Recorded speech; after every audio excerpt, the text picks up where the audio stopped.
please, over here. Can you tell us what happened here tonight? You have no comment at this time? Is there anyone else in the home, please? My client has no comment at this time.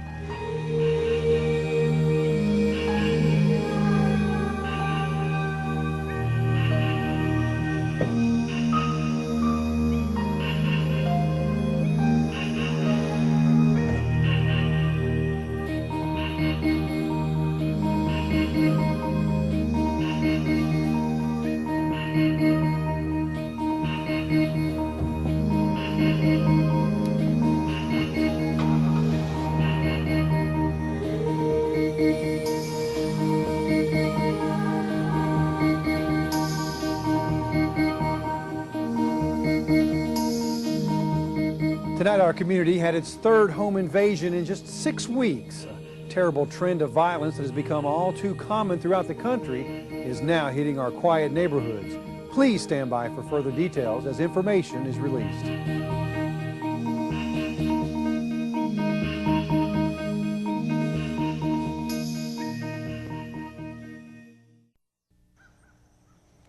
Welcome. I'm Mark, your NRA instructor, and it's my privilege to present to you this course on personal protection. The information herein will help you develop knowledge, skills, and attitudes essential to keeping your home safe. We will learn the proper use of a firearm as a last resort in protecting you and your family. As we go through our daily lives, we're often unaware of our environments. This sets the stage for becoming a victim of a violent crime.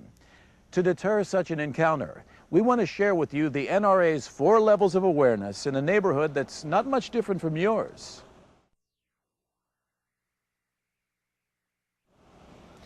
Now, there are 4 levels of awareness used in the NRA Personal Protection Program: unaware, aware, alert, and alarm. Now, I will take you through each of these levels, starting with unaware, which is when we are most vulnerable.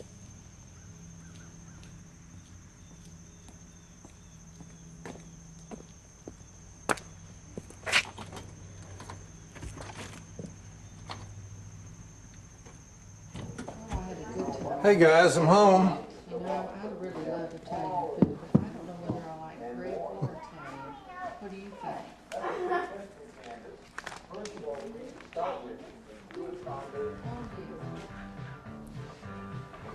Come here, Coco.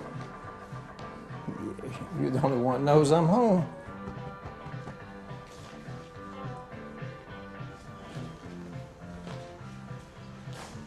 As you can see, this whole family is totally unaware of what's going on around them. Being unaware can be fatal. It can set you up for an alarming experience if the timing is such that a lawless criminal takes advantage of the moment. The second level of awareness is aware. Big Jim is aware of his surroundings and where his family members are. He is constantly surveying the area for anything out of the ordinary.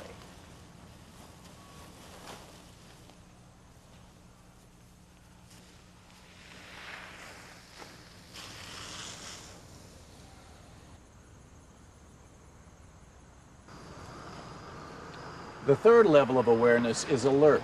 This is when you're alerted to something that is definitely wrong with your surroundings.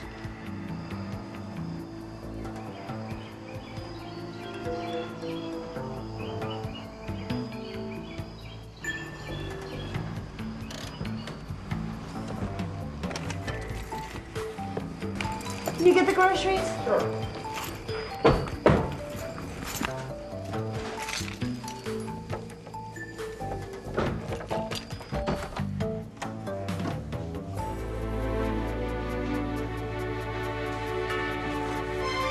There's someone in the bedroom.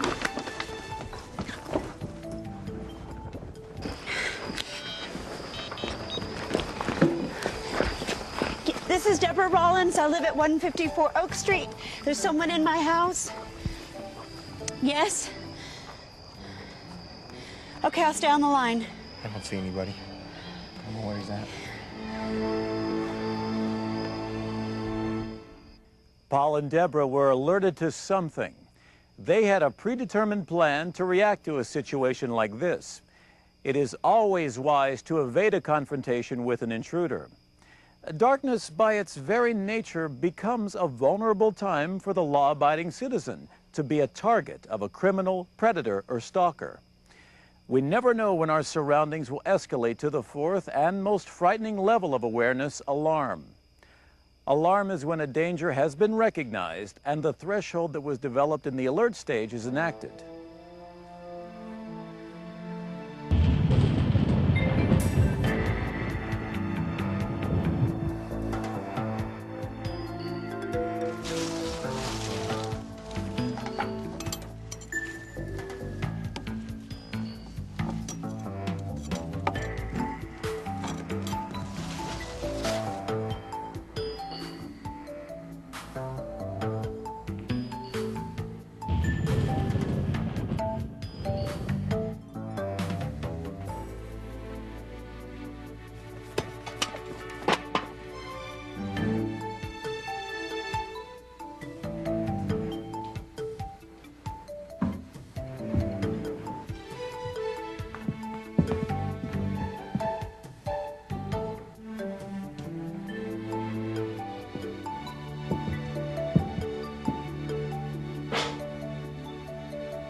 This is Susan Smith at 2604 Maple Street. Someone has broken into my home. Are they in the house? Send someone, please. Are they in the house now? He's upstairs now. Mrs. Smith. Mrs. Smith. Stop! Go away! I've called the police. I have a gun. If you come in, I'll shoot.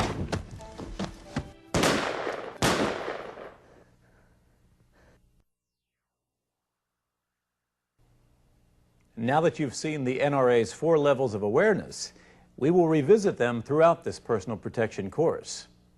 We will expose you to several schools of thought regarding defensive shooting techniques and the mindset needed to prevail.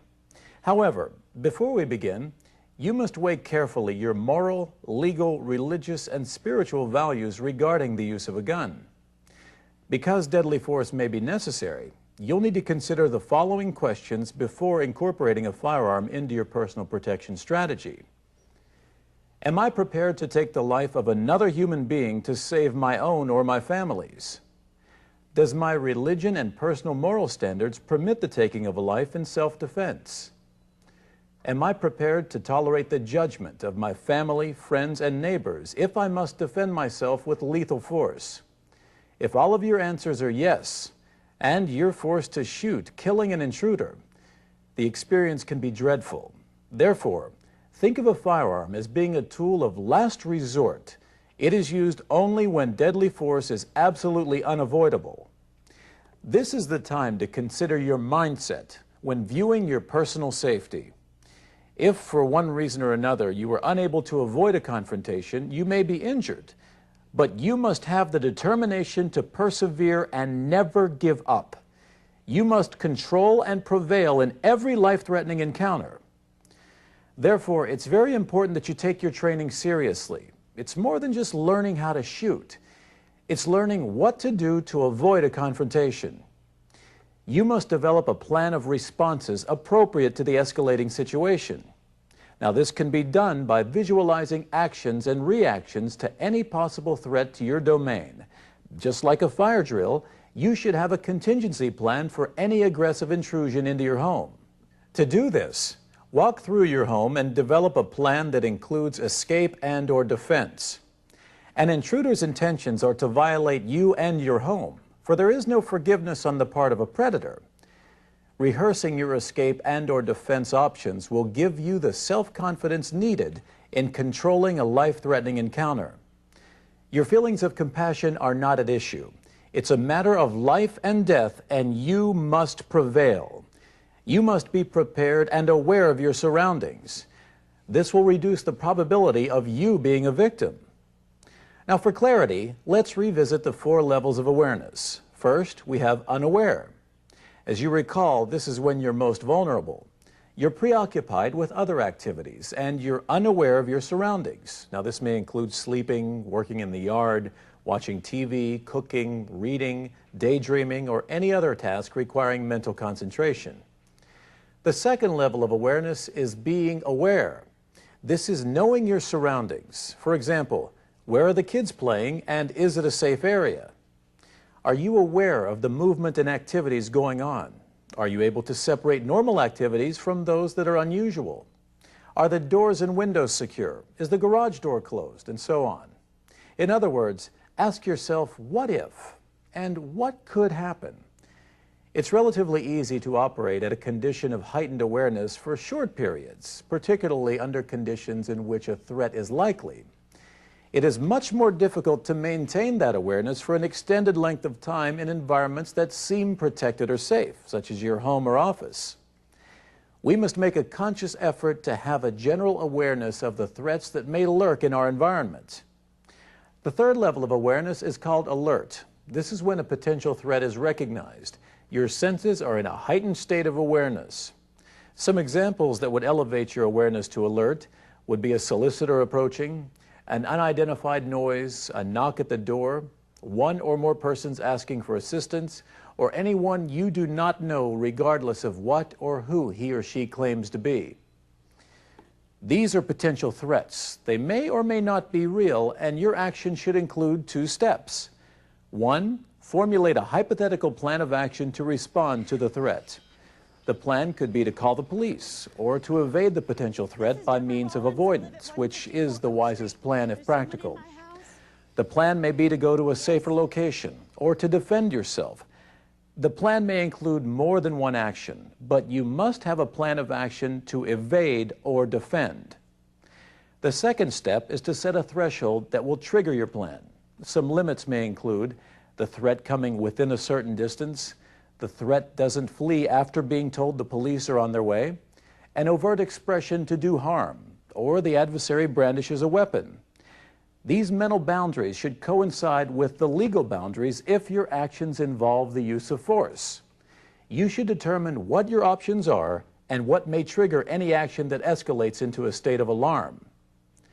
Because plans rarely unfold as anticipated, having a second, third, or fourth contingency plan may be the difference between life and death. You should always keep thinking and always be aware of opportunities as they present themselves. Set a limit that will initiate action. A mental boundary must be set. Once the threat crosses this boundary, action must be taken. The last level of awareness is alarm. This is when a threat is real and action must be taken. You enact your plan and continue to develop plans and thresholds to keep ahead of your attacker's actions. However, taking action doesn't necessarily mean using force. If you have the opportunity to retreat with absolute safety, do so. This is the safer option and is legally required in some jurisdictions. If you are forced to defend yourself and your family, it will most likely happen very quickly, be extremely violent, occur at arm's length, and be over in a matter of seconds.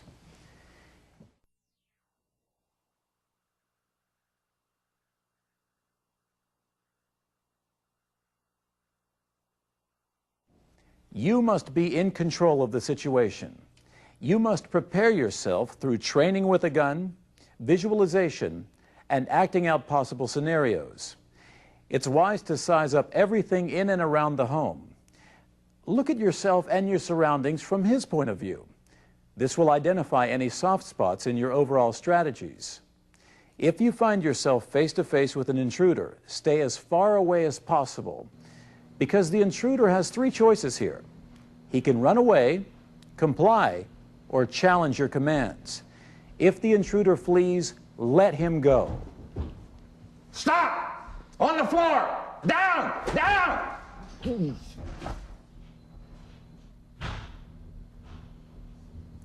Sometimes when confronted, the intruder will often attempt to appeal to your good nature, to let him go, or talk softly and reasonably while approaching you.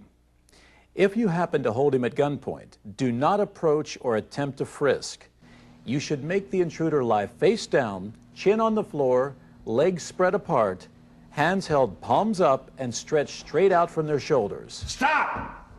On the floor! Man, don't shoot. Don't shoot. Down, I said down! All the way! Chin in the carpet! Spread your legs! Spread them! Palms up! Your hands! Turn your hands up! Hey! Now stay there! Do not hold a conversation or allow the intruder to challenge your authority.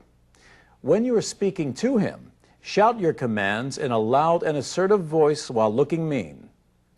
To help prepare yourself for such an encounter, rehearse in front of a mirror. This is often done by actors and actresses preparing for a scene in a movie to stage a sense of reality. If the intruder attempts to approach, you must defend yourself appropriately. If you apprehend an intruder and you're holding him for the police, stay alert to others that may be nearby. If possible, back up against a wall or position yourself so that you will not suffer a surprise attack. In light of the drama unfolding around you, the body responds in a number of ways to being threatened with bodily harm. The part of the brain that controls higher thought processes usually shuts down. The brain then reverts to a more primeval role in an attempt to protect the body. In addition to the tendency to initially deny that an attack is occurring, there is also an inner resistance to inflict force on another person when face to face. This is that forgiveness state of mind which puts you at risk and should be countered with, "I'm in control and I will prevail." If a situation accelerates, you must take action. Use your gun and think with minimal emotional reasoning. Your instincts to survive should be priority number one. However, be calm and don't panic. Be assertive in your position. And when alarmed with a threatening encounter, consider these responses. Fight. Fight is nothing more than taking a stance.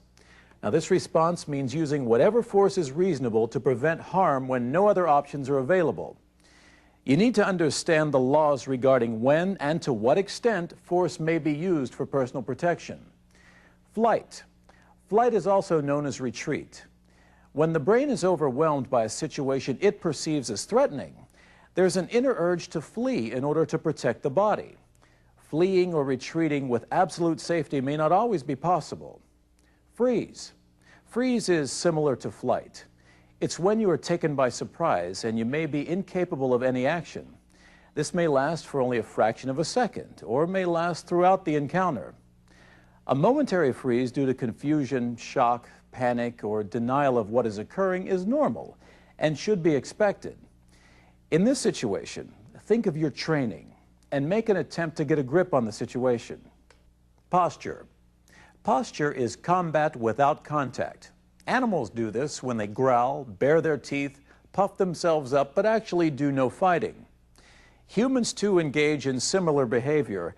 Depending on the nature of the threats, adversaries may simply try to outbluster one another until one backs down or retreats. In this kind of encounter, you must project your confidence and assertiveness.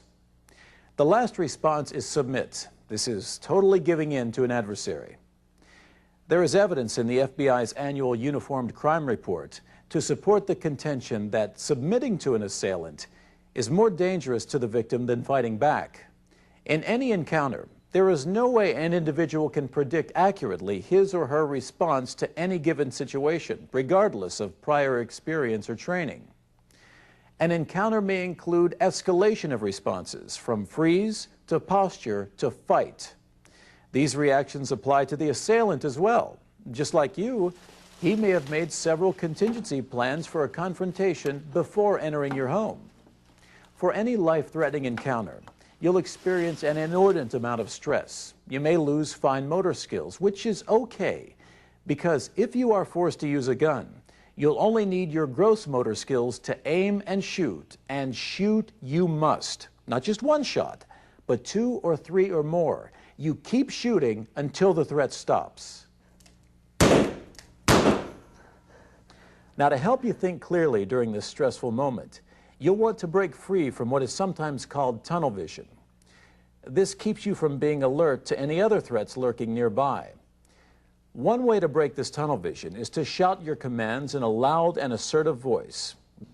Come on, let me go. Quiet. Be quiet. You can talk all you want when the police get here. Please let me go. No, quiet. Be still. Be still. This shouting will also help you hear and see what's going on around you. Like you, the assailant may be under stress and may not hear any commands unless they are shouted. Family members and police officers responding to the scene may also be suffering from this reaction. Shouting commands not only intimidates assailants, it also helps to break through the veil of auditory exclusion. The adrenaline rush that you feel not only heightens physical senses and strengths, it also causes your muscles to tremble. This trembling can make it difficult to hold your firearm steady or to stand still. Sometimes both the assailant and the victim will perceive this shaking as fear. While fear is a part of it, trembling is a physical reaction to the overload of adrenaline the body has dumped into the system in preparation for a fight. It also causes shaking after the confrontation is over. Learning to perform under stress is very critical to prevailing in a defensive encounter. Assailants count on putting their victims under stress and count on them to fold under the pressure. On the gun range, you will have an opportunity to overcome your feelings of stress and adrenaline rush. When practicing, you should see the target as a predatory criminal. You should take an aggressive defensive stance and pretend that you're defending yourself and your family. If forced to shoot an assailant, your intent is to stop the threat using as many shots as necessary. When all is said and done, you must remember this. Many of the best laid plans can backfire. That may be the difference between life and death. So prepare and plan well. Use the most important tool that you have, your brain. Once again, be proactive by planning and thinking ahead. Using a firearm for personal protection is a right that must be exercised responsibly.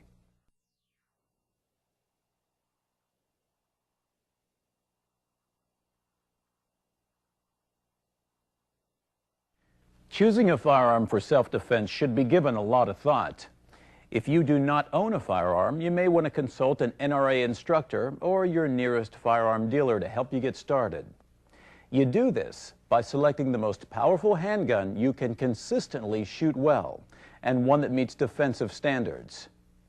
Now, the next step is to select a handgun that fits your shooting hand.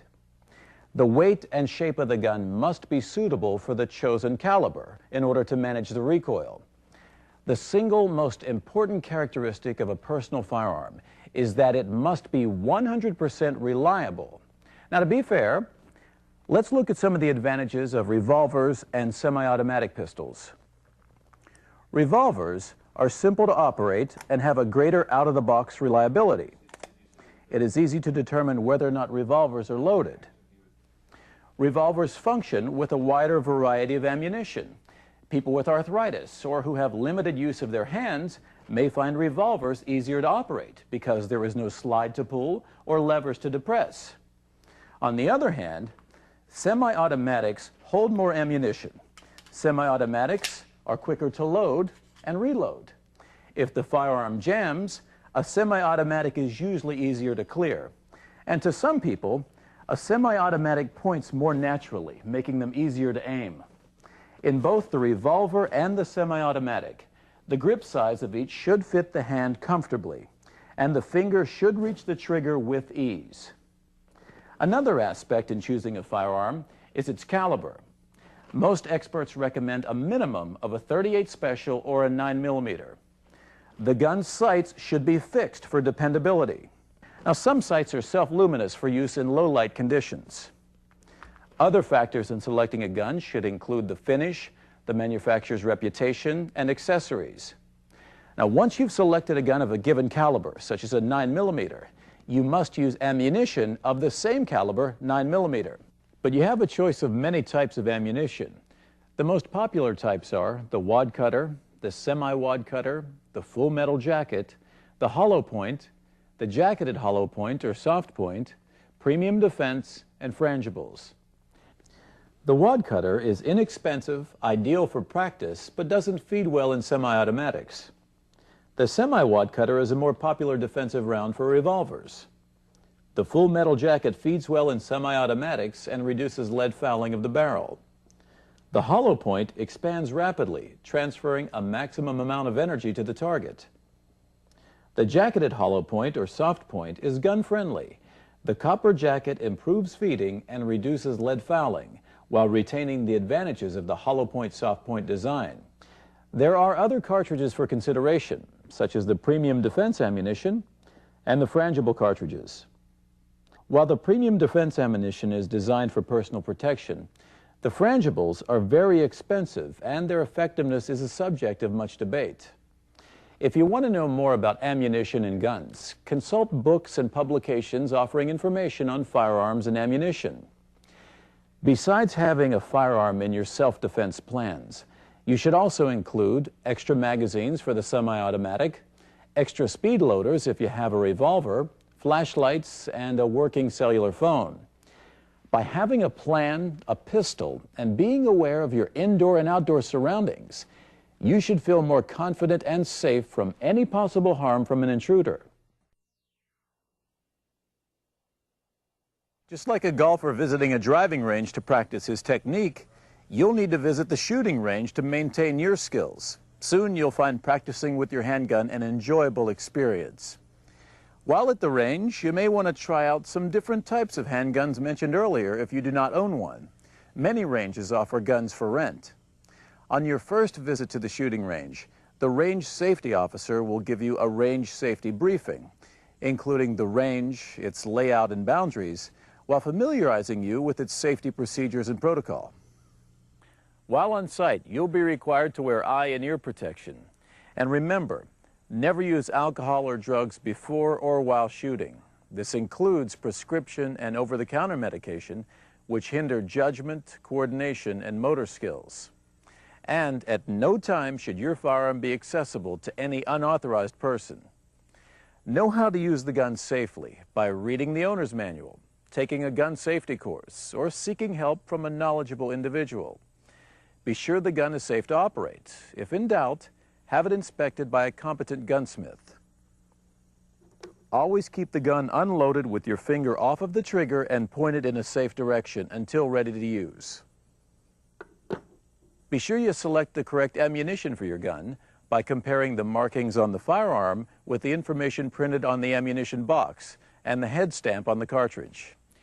Now that we've looked at selecting a firearm, its caliber, ammunition, and safety on the shooting range, it's important that you become proficient in using a firearm. To do this, you must be well grounded in its fundamentals. However, before we go into the fundamentals of shooting, let's examine which eye you'll use to aim. A simple demonstration will help you discover which eye is dominant and natural. Now first, extend both arms out in front of you, with fingers up and together so that you're looking at the back of your hands. Point your thumbs inward toward each other. Now focus on a small object at about 5 feet from you. While maintaining focus on the object, and with both eyes open, bring your hands together at arm's length in front of your face to form a small hole, about the size of a quarter. Continuing to focus on the object, which is now in the center of the hole, slowly bring your hands back to your face. The eye you're now using to look through the hole to see the object is your dominant eye. This is the eye you will use for aiming. You need to use the dominant eye because that's where you naturally point the firearm. The other eye will never allow you to quickly find the center of the target. Now, with this basic understanding of eye dominance and its relationship to firing a gun, we can look at the fundamentals of marksmanship. They are aiming. This consists of 2 elements. The first element of aiming is sight alignment. Sight alignment is when the dominant eye sees the gun's front sight placed in the middle of the rear sight, with the top of the front sight level with the top of the rear sight.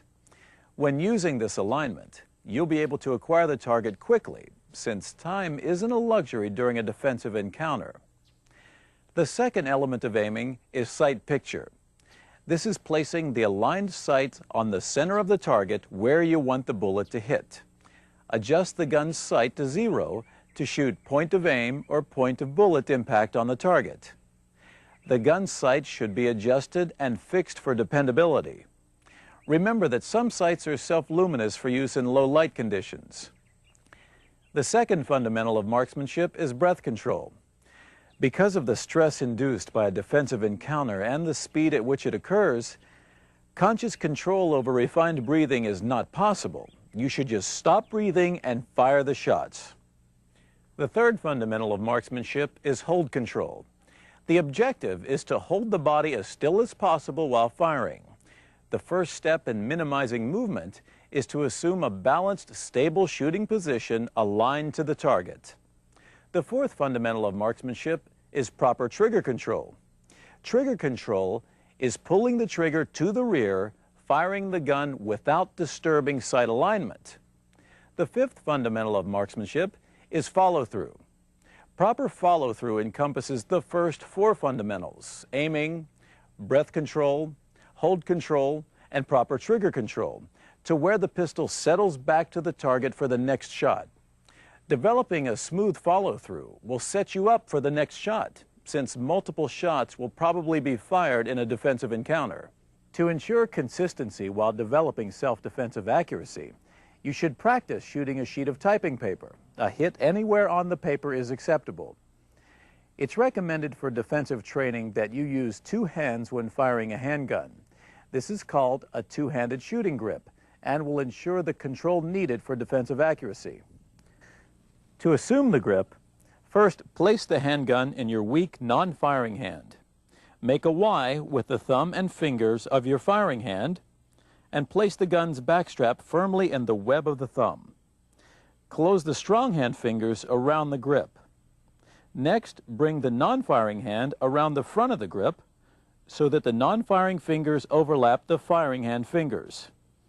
The first joint of the non-firing fingers should be approximately aligned with the knuckles of the firing hand, and the non-firing thumb will lie directly forward and below the firing hand thumb. Grip the firearm with tension from both hands. Although there are many effective shooting positions for many different situations, all share a number of common characteristics or elements in defensive shooting. The basic elements of a good shooting position are consistency, balance, support, natural point of aim, and comfort. Consistency is rehearsing a specific position to deliver a fired shot with accuracy. Essentially, the idea is to develop muscle memory through rigorous practice, thus allowing you to assume a position automatically in an emergency situation. Balance provides a platform that absorbs recoil and facilitates body movement and accurate follow-up firing. For example, having your feet shoulder-width apart, head upright, and body slightly forward with an aggressive lean and the majority of the weight on the balls of the feet, you will maximize your body equilibrium and body movement. A good position also offers support to minimize gun movement while aiming. For example, a two-handed grip provides more support than a one-handed grip. A kneeling or prone position offers greater support than a standing position. And most importantly, cover or concealment objects, such as a table or bed, provide you with both stability and protection. The fourth element of a shooting position is the shooter's natural point of aim. This refers to the gun-body combination instinctively pointing the pistol. For example, you should first close your eyes and settle into your most comfortable and stable position. Secondly, open your eyes and observe where the gun's sights are pointed in relation to the target. And finally, rotate your position to center on the target. The last element in a shooting position is comfort. A proper position should be comfortable. You should feel relaxed, stress-free, and in control. Now that we've gone over the elements of your shooting position, there are two standing positions you should be aware of when holding your gun with two hands. The first is the isosceles position. In this position, which resembles an isosceles triangle, the feet are placed about shoulder width apart and square to the target. The knees are slightly bent with the weight slightly forward on the balls of the feet. The pistol is grasped in a normal two-handed grip as we demonstrated earlier, both arms extended fully forward, the elbows are straight but not locked, the head is erect, not hunched, the shoulders are at their normal height, not raised, and the firearm is raised to the level of the eyes for aiming. This position is a very natural shooting position. Now the other stance is the Weaver position. This position places the body in a rough boxer stance with the strong hand-foot rearward, the weak side shoulder angled toward the target, the knees slightly flexed, and the body weight carried slightly forward on the balls of the feet. Grasp the gun in a normal two-handed grip with the elbows bent and bringing the gun closer to the body. Applying tension between the two hands is perhaps the most functionally significant feature of the Weaver position. The strong hand is pushing forward into the weak hand, which simultaneously pulls rearward. This push-pull tension creates great stability and steadiness. The Weaver position gives considerable support to the firearm and provides better maneuverability in tight quarters. Now, you may want to practice your two-handed standing positions at home in front of a mirror without a firearm. Practice both the isosceles and the Weaver, but use the one that is most comfortable and affords fast fire recovery. Now let's put some of what we learned to use in a warm-up exercise. We will be firing a series of aimed shots. This exercise will help you develop the skills necessary to deliver accurate follow-up shots. We will be using a regular sheet of typing paper placed on a piece of poster board as a target. Load 6 rounds and assume either the Weaver or isosceles position, whichever you prefer. When ready, fire one aimed shot in the center of mass. Repeat firing aimed shots until all 6 rounds are fired.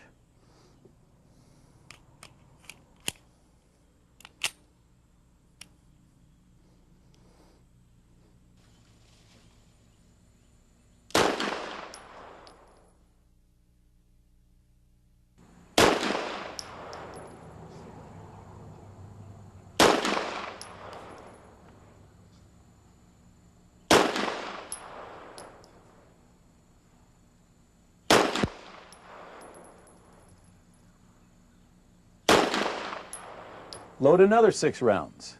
Now we will fire 2 aimed shots in fairly rapid succession, trying to keep the second shot as accurate as the first. Pause and then fire another 2 aimed shots. Pause and fire the final 2 aimed shots.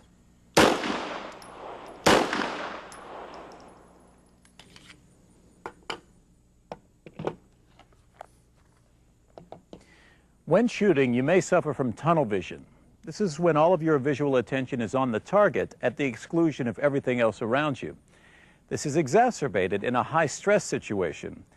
To break tunnel vision after firing, try to think clearly and be alert for additional unseen attackers. For example, you should lower the handgun to a ready position and look at the area to the left and to the right of the target.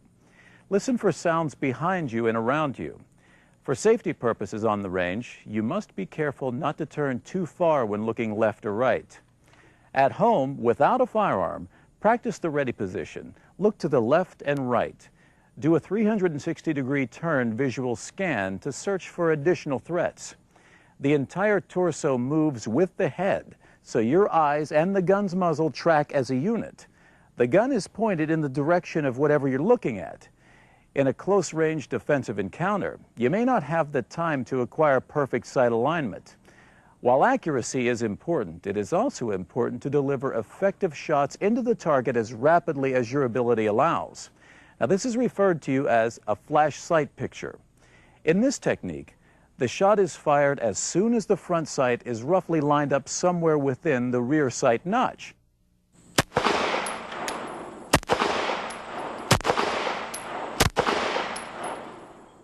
The front sight blade may be slightly off to the right or left, or maybe slightly higher or lower. As long as it is visible somewhere in the rear sight notch, your shot will fall within the typing paper at 7 yards. You should be able to acquire this flash sight picture within a fraction of a second of bringing the sights onto the target at close range. That is, 21 feet or less. You simply compress the fundamentals of marksmanship down to a fraction of a second. and due to the short distance to the target, we allow for more deviation in the sight alignment. Now, to understand the importance of deviation in personal protection, let's look at what we now refer to as sight deviation. That is, the relationship between the distance to and the size of the target as it relates to sight alignment and sight picture. The idea is to shoot as long as the front sight is somewhere in the rear sight notch. To help you increase your speed and confidence, let's examine your sight deviation. We will be shooting at the same 8.5 by 11-inch piece of paper at a distance of 5 yards. I will aim at the middle of the target and fire 2 shot groups, modifying my sight alignment by moving the front sight to the top, the bottom, the right and left side of the rear sight notch.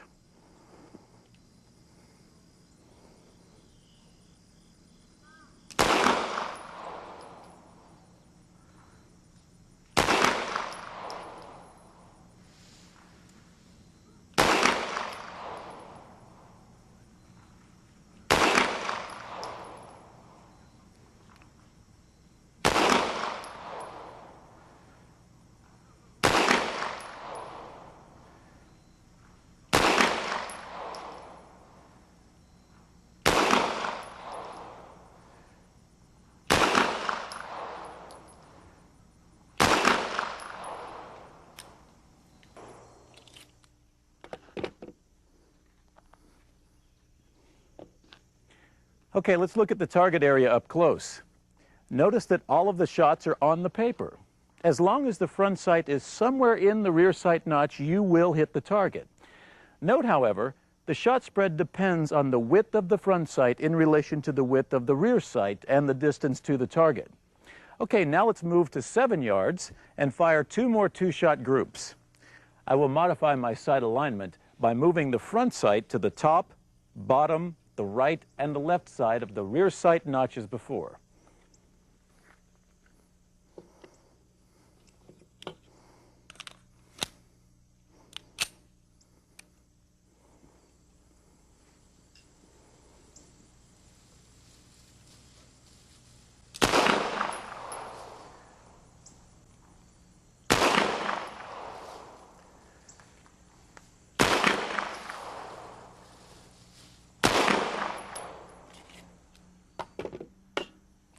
Notice how the spread is more noticeable when the distance was increased. The effect will be more apparent as the distance is increased, or if the gun has a larger rear sight or a smaller front sight. Okay, now let's go back to 9 yards and fire 2 more 2-shot groups. I will modify the sight alignment by moving the front sight to the top, bottom, the right and the left side of the rear sight notch.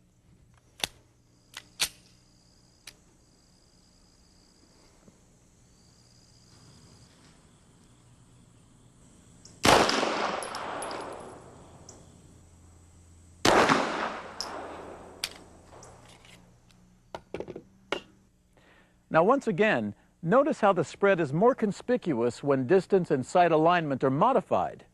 The target area shows that you can shoot center of mass and hit the target as long as you can see the front sight in the notch.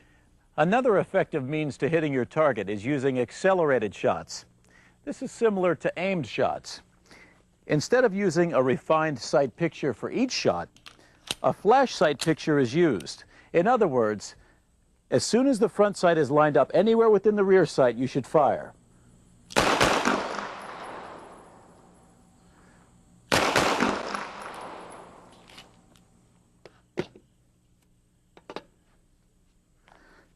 Now in practicing, use the flash sight picture technique for the first shot. Follow up with a second shot the instant you recover back onto your target. If your practice is in concert with other students, you'll notice a difference in the speed at which everyone fires accelerated shots. This is due to individual ability and different recoil characteristics of various guns. Now, these demonstrations will help you determine the maximum effective distance at which you can successfully use sight deviation with your particular firearm. The horizontal and vertical spread should not exceed the desired size of your center of mass aiming area. If the hits fall off of the aiming area, you must slow down and return to the traditional aim shooting technique. Spend time practicing with your pistol at varying distances until you have refined the basic techniques of sight alignment, sight deviation, and traditional sight alignment. Now, this type of practice may save your life.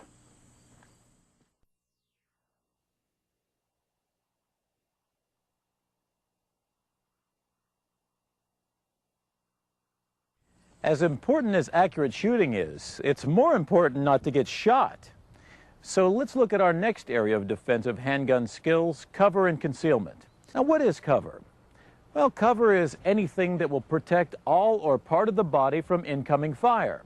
What is concealment? It is anything that hides all or part of the body from observation. It differs from cover in that it will not stop incoming fire. Cover can reduce the risk of injury.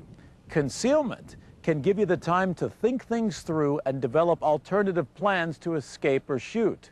It may certainly give you time to load, clear a firearm stoppage, and/or use a cell phone. Cover or concealment should be sought whenever possible. You should have in your head objects in the home that provide both. You need to be aware that concealment also includes family members using concealment to hide from an attacker and the neighbor out of your sight in the next apartment. If you shoot at the attacker and miss, or if the bullet overpenetrates, an innocent person concealed from your view may be hit. Now let's look at some common household objects that may provide cover or concealment.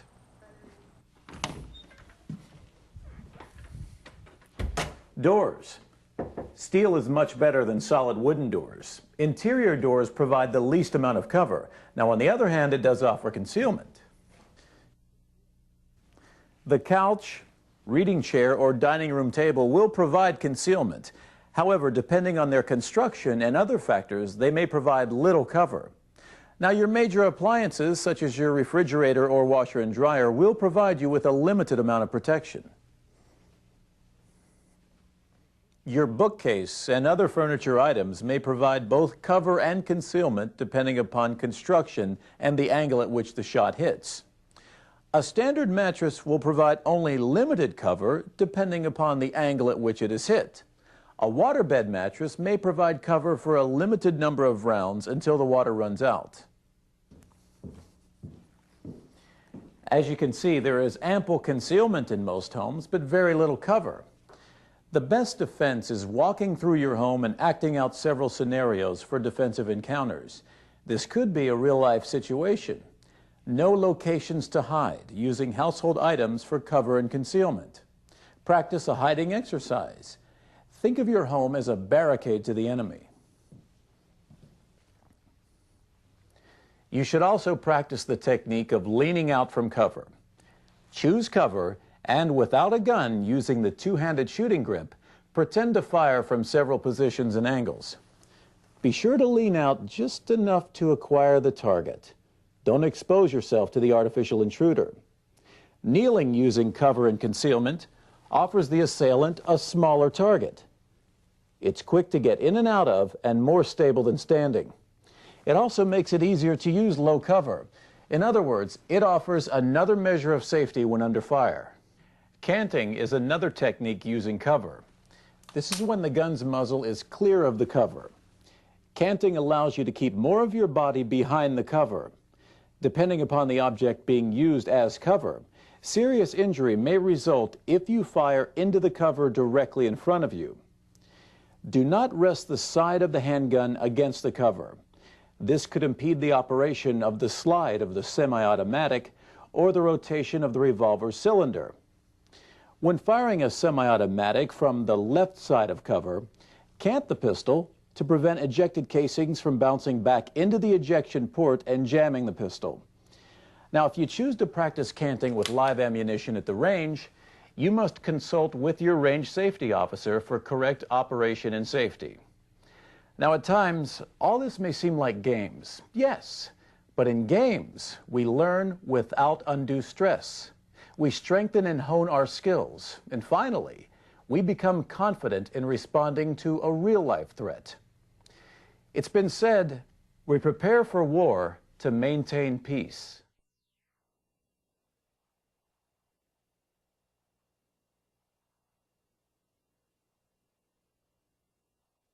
In our endeavor to maintain peace and tranquility, laws have been legislated to govern our social order and way of living during these tumultuous times. There are over 20,000 local, state, and federal laws pertaining to the ownership, use, transfer, and transportation of firearms. Therefore, it's impossible to cover them all. As an owner of a firearm, you must be familiar with the laws governing the type of firearms you own in your area. Most jurisdictions treat all fatal shootings as a possible criminal act and will investigate accordingly. You should know that law-abiding citizens who shoot an attacker in self-defense may be arrested and investigated, but not necessarily prosecuted. However, they may be subject to civil action by the assailant and/or his heirs. On the other hand, there is no legal action that would bring you back to life if the assailant has his way.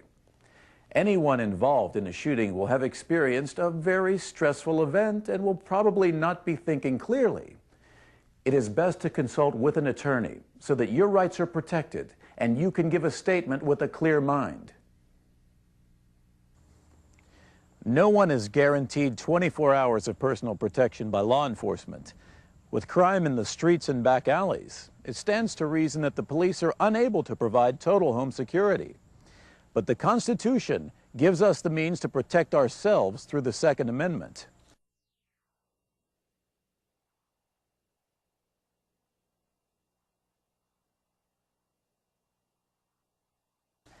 Unfortunately, the images we project are often a primary factor in whether or not we're targeted as a victim. The way in which we carry ourselves can either attract or deter an attacker. Look like a sheep, and you'll be eaten by wolves. You should carry yourself erect, chin up and shoulders back. You should walk with confidence and with a purpose. When approached, look at the person squarely in the eye for a moment and then scan the area for possible dangers. This isn't a good time to be an ostrich. Now, yes, you will probably feel nervous or scared, and that's normal. But you should control these feelings and not let them show. Remember, you are in control of your environment, your household, and your property, no one else. Now, in reality, no home can be made crime-proof, but it can be made difficult to break into by making it less attractive to the criminal. To help you overcome a possible threat of entry, let's look at some ways to secure your home.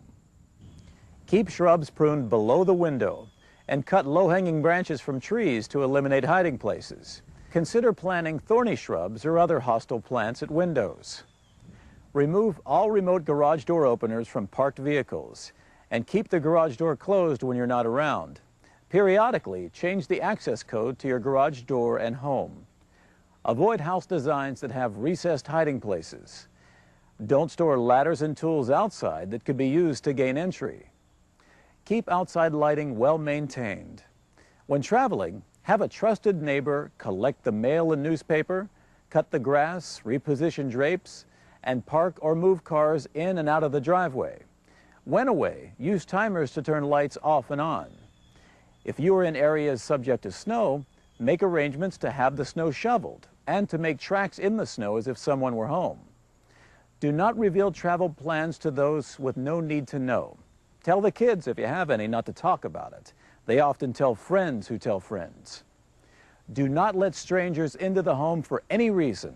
If they want to make a call, offer to do it for them. Do not let them in. Ask repairmen and utility workers to show photo IDs. Inside your home, don't place valuable articles where they can be seen from outside.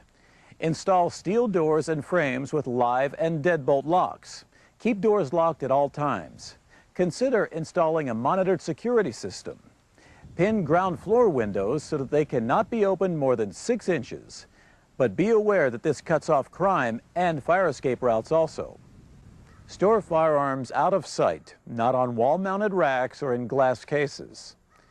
If you don't have a dog, place a large chewed-up dog food bowl and a large mangled chew toy where a potential intruder could see it. If you have a small dog, use an oversized food bowl and a large chew toy. Know your home in darkness. Know where the natural shadows and hiding places are. Prepare a safe room and think of it as your fortress. This is usually the master bedroom. The door should be solid with a deadbolt. It should also have one or more windows for communicating with the police or escape. If you have a two-story home, you should have a fire escape type ladder. Have a cell phone or phone system with a line that's protected from being cut. Have a flashlight with fresh batteries. A firearm with plenty of ammunition. Know your cover and concealment. And have extra keys attached to a glow stick for the police. You can throw these out the window when they arrive. Now let's look at emergency plans for responding to a possible break-in. This is similar to planning for a house fire and conducting a fire drill. First, the entire family should retreat to a safe room if possible. If not, each member should have a designated safe spot in the home to hide. Under no circumstances should you do a search for a suspected intruder. The potential for being ambushed is extremely high, even for a trained professional. Let the intruder do the searching. While you are locked in the safe room, retrieve your firearm from a safe place, have your cell phone and flashlight ready, and then listen. If no more noise is heard, wait for at least 15 minutes. Don't come out too soon. If anything sounds suspicious, call 911 immediately. When you call 911, never hang up. If the intruder approaches, put the phone down while connected to the dispatcher and be prepared to shoot. The call will be recorded and probably used for legal defense later. If the intruder is in your home and approaching you, simply do what Susan did. Stop! Go away! I've called the police. I have a gun. If you come in, I'll shoot. When the police arrive, put your gun down and stay where you are, because the police won't know you from the burglar. The dispatcher is your only link between the officers and you. Whatever you do, don't appear at the window with a gun. Tell the police where the intruder might be. If the police are using a police dog, it will go in first. Be sure to let the police know through the dispatcher where the family members of the household are hiding. In doing so, you can prevent injury. If you or any family member confronts the dog, don't move. Wait and identify yourself. When greeting the police, they are likely to treat you as a suspect until your identity is known. Establish verbal contact, move slowly, and follow directions. Be patient. The police don't know you or your surroundings. They are pumped up for an armed encounter. You may be treated forcibly or with skepticism until you and/or your family members are identified. Remember, it is your right to have legal representation during any questioning. After prevailing in a violent encounter, you may experience elation or revulsion, even remorse. You may even experience post-traumatic stress syndrome. You survived the encounter and prevailed.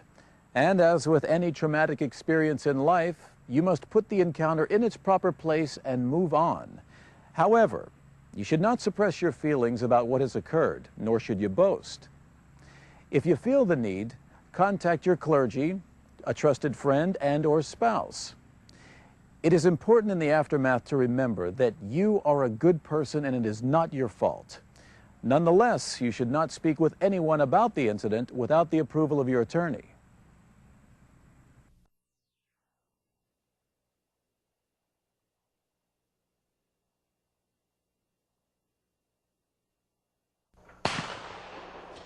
To many Americans, firearms are only seen as weapons.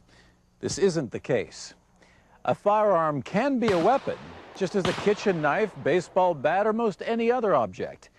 A firearm only becomes a weapon when it is used as a weapon. To most Americans, firearms are recreational equipment, like golf clubs or tennis rackets. Millions of Americans participate in recreational shooting events each year.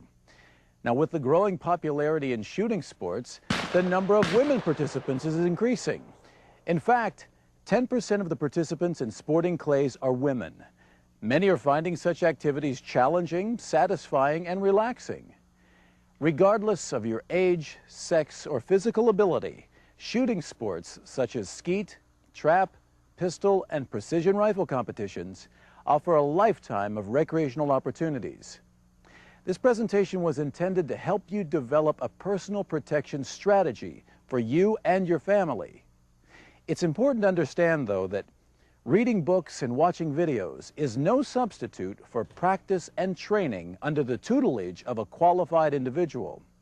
We strongly recommend that you take the NRA Personal Protection course. For information on your nearest NRA trading site or representative, contact the National Rifle Association of America.